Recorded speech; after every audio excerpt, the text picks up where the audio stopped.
Assalamualaikum warahmatullahi wabarakatuh. Hello everyone, I'm Siska Julita from class PBED. Okay, in this video, I will read my first material about methods of educational East versus West.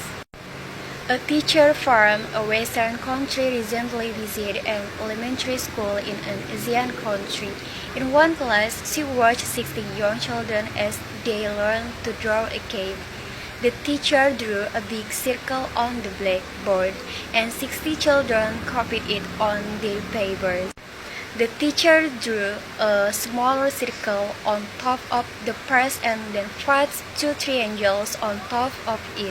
The children drew in the same way. The lesson continued until there were 61 identical caves in the classroom. Each student's cat looked exactly like the one on the board. The visiting teachers watched the lesson and was surprised.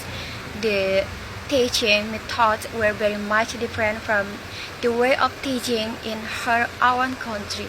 A children's art lesson in her own country produced own country room full of unique pictures, each one completely different from the other.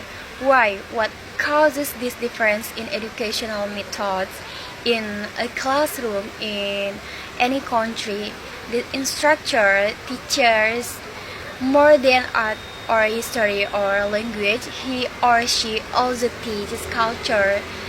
Each educational system is a mirror that reflects the culture of the society. In a society such as the United States of Canada, which has many national, religious, and cultural differences, people highly value individualism, the difference between people. Teachers place a lot of importance on the qualities that make each student special. The educational system in these countries show these values. Students do not memorize information. Instead, they work individually and find answers themselves. There is often discussion in the classroom. At an early age, students learn to form their own ideas and opinions.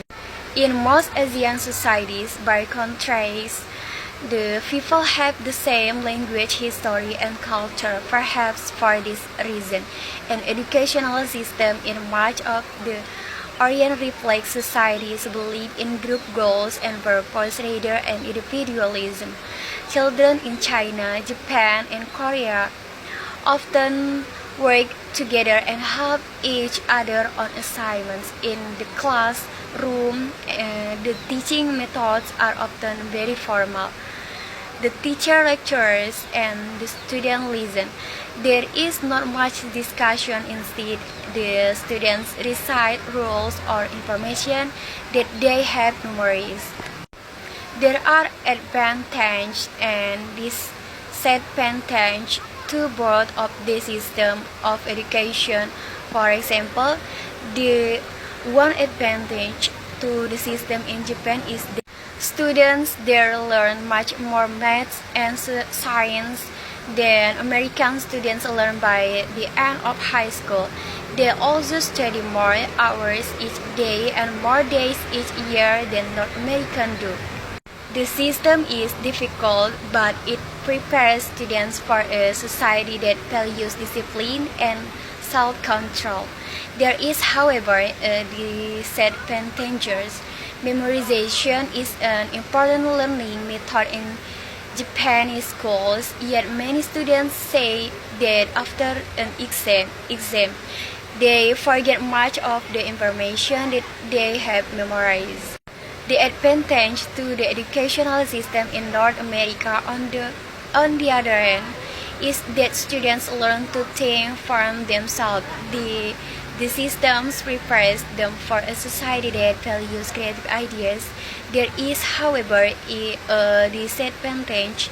When students graduate from high school, they haven't memorized as many basic rules and facts as students in other countries have. Okay, that's all about me. Wassalamualaikum warahmatullahi wabarakatuh.